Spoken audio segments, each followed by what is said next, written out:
Hey guys, what's up? MadSeason here, back with another video for you. When people talk about World of Warcraft, they're usually discussing one of two versions, current or classic, or vanilla as it's called, and that's because they're wildly distinct.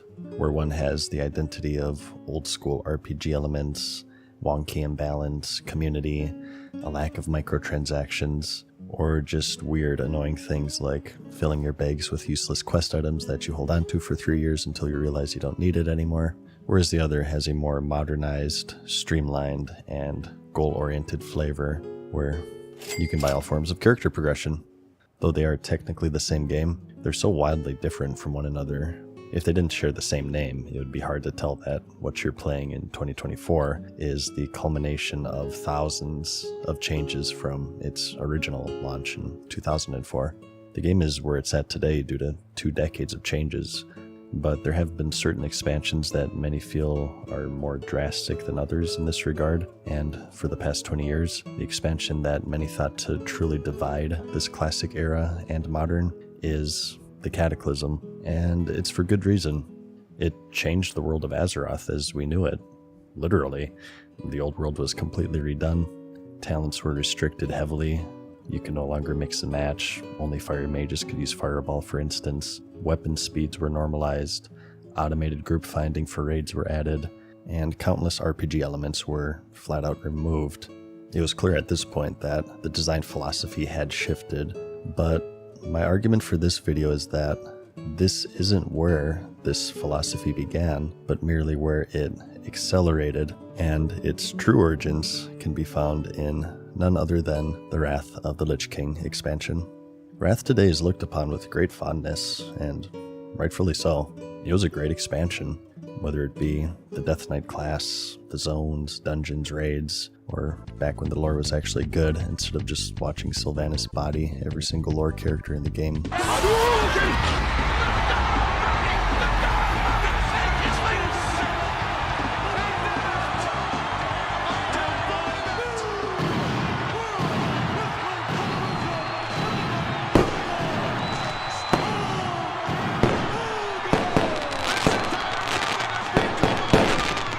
Service of a Thanos ripoff, rife with self-inserts.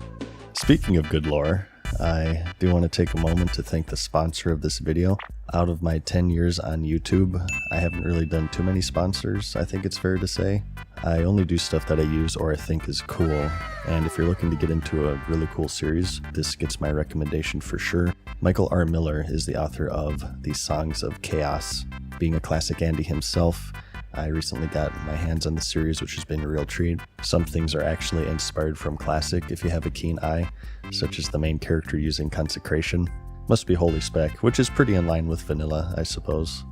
But to give you a general idea of the series, if you've ever read Aragon by Christopher Paolini as a kid, this will be right up your alley.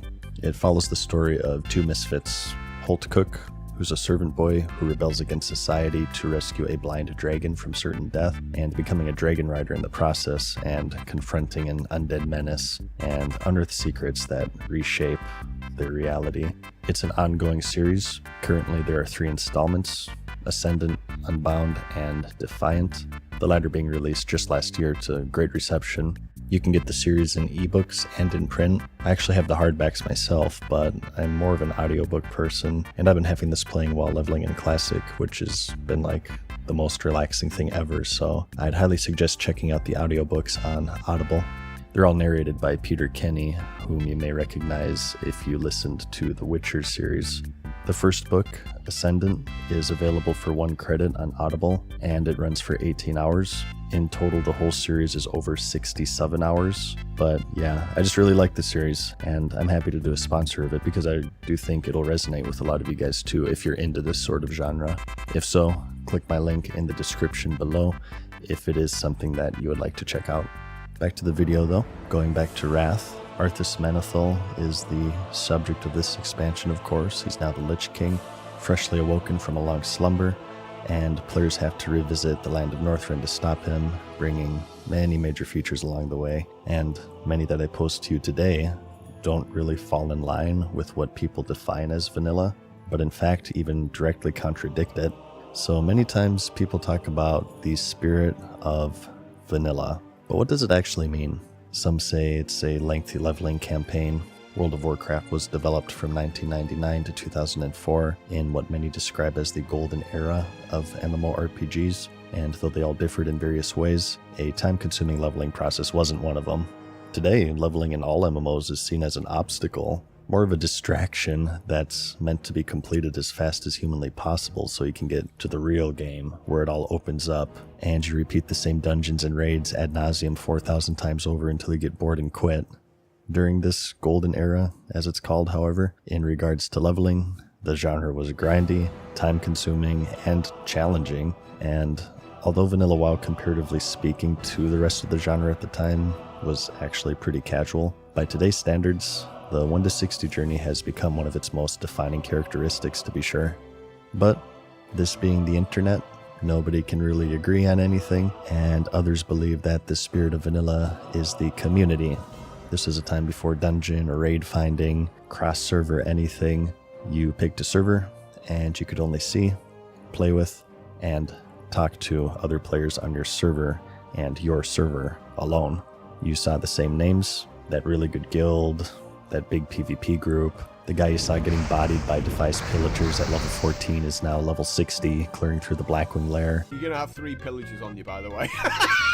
Yeah. Yep. And combining all of this with social media's lack of evolution at the time, and thus most interaction happening in-game or on Realm forums instead of Discords, the game had, and still has today to a lesser extent, a very community-oriented feeling. Other people say that the spirit of vanilla is innocence and lack of goals. This one is tricky because I think you can chalk this up to not only game design but also inexperience, and with the game being linear, it always has been goal-oriented to some degree. But vanilla represents the era before achievements, where you could just explore a corner of the world, not for internet points, but more for just the sake of doing it. Some say that the spirit of vanilla is the lack of features, or its simplicity. It was before the game had become very bloated with features, as every MMO eventually suffers. One of these things are microtransactions, as it was released during a time before developers found out how lucrative paid progression could be in this addictive genre centered around character progression, and others say that it was super hardcore, which is funny by today's standards, but back in 04 to 07 skill level, having only 1 raid difficulty was unforgiving. There is no easier mode to run to if you're wiping to a boss to see a raid in its entirety, nor was it widely available on YouTube, because YouTube didn't exist, and really, the only way to see it was to get good. And it goes on and on. No one can really agree what truly defines vanilla WoW. Maybe it's a culmination of all of this, but getting to the point of this video, what if I were to tell you that everything I just listed disappeared not with the Cataclysm, but the beloved Wrath of the Lich King? Though this was during an era before you could just swipe a credit card to straight up buy levels and gold directly from Blizzard. Told you so, by the way. Leveling was severely nerfed in a few ways. There was an XP reduction that came in the Burning Crusade, but as far as Wrath is concerned, you may remember was also when they added heirlooms, which increased XP gains by 25% total if you were to collect every piece, as well as making the leveling process drastically easier. It was also Wrath when they added XP to Battlegrounds, and also the introductory experience was made far easier by buffing classes and regeneration rate. Regardless, it was clear. Blizzard at this point had started to shift their design philosophy to the shiny endgame at the expense of leveling, because that's where the game truly begins, right? That's where you see these awesome raids, and you get the shiny loot, and you finish your character so you can earn the luxury of not having to play anymore. Today, it's an extreme. The game has 10 expansions, but you can level from 1 to max in the span of a day, or seconds, depending on how much you value your time versus your money. Speaking of which, Wrath was also when we saw the introduction of major microtransactions. It was also 2008 was when Blizzard's parent company, Vivendi, merged with the Sith of the gaming industry, Activision. We all know how this turns out. Shortly after, the game would see more microtransactions through the form of race changes, faction changes, cosmetic pets, and although these were relatively minor compared to today's standards, it's undeniable that Wrath marked the beginnings of the very anti-vanilla microtransaction culture.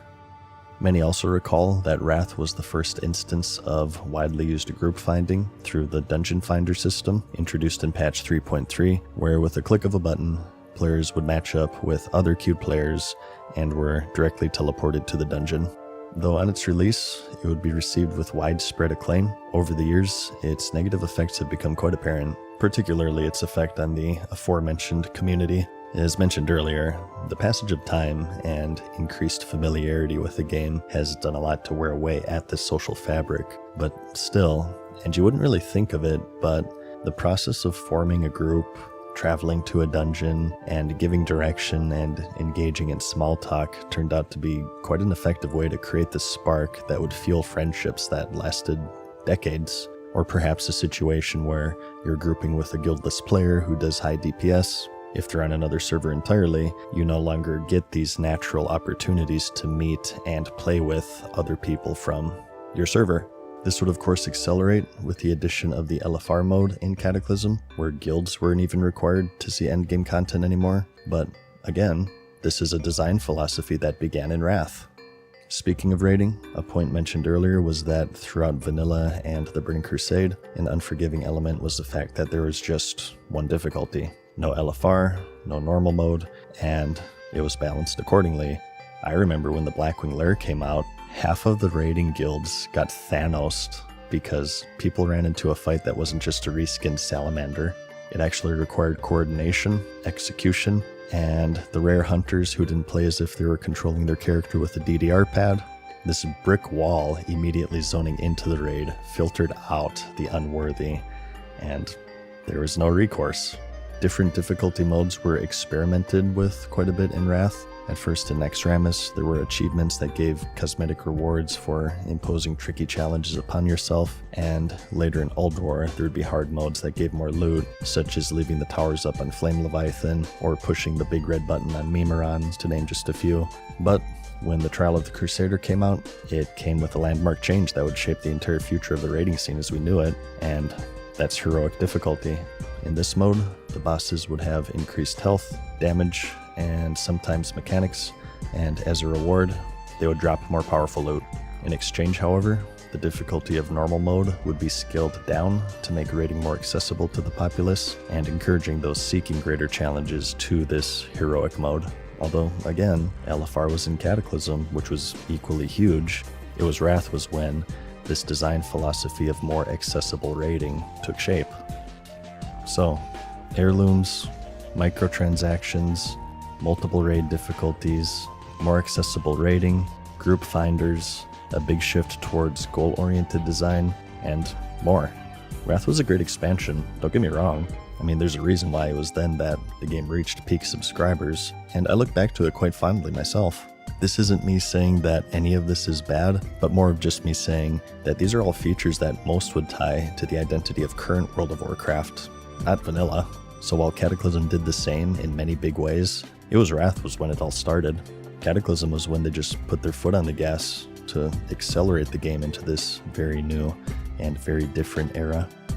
Like the video if you liked it, because I'll see you in the next one. Peace.